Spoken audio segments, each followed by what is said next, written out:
America has no kings. A bold statement fuels Saturday's nationwide protests. This weekend, millions of Americans are expected to flood the streets in a powerful display of dissent against President Trump's policies. But here's where it gets controversial. These protests, part of the No Kings movement, accuse the president of acting more like a monarch than an elected leader. And this is the part most people miss. It's not just about Trump's leadership style.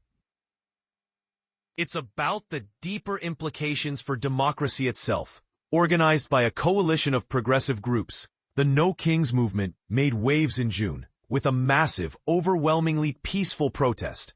That demonstration, which drew an estimated 5 million people, was a direct response to a military parade held on the Army's 250th anniversary, a date that just happened to coincide with Trump's 79th birthday. Critics argued the parade was less about honoring the military and more about showcasing the president's ego.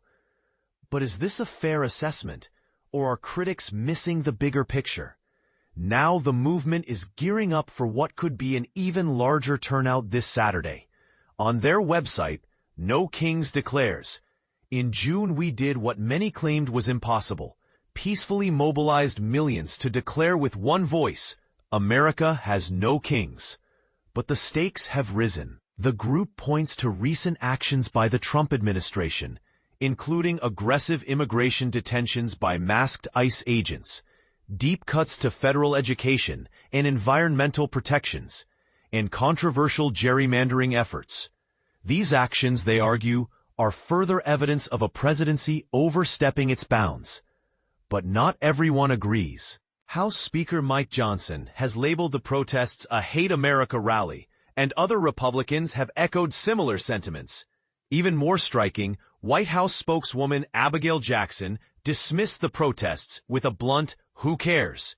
Meanwhile, Republican governors in states like Virginia and Texas have mobilized their National Guards in preparation, with Texas Governor Greg Abbott vowing to crack down on any violence or property damage. Is this a necessary precaution or an overreaction that stifles legitimate dissent? Despite the backlash, No Kings organizers remain committed to their message of peace and unity. Connecticut's lead organizer, Jim Chapdelaine, emphasized the importance of community building in a recent interview. "There are powers that be that would prefer we all just stay at our houses and, I don't know, take up crochet," he said.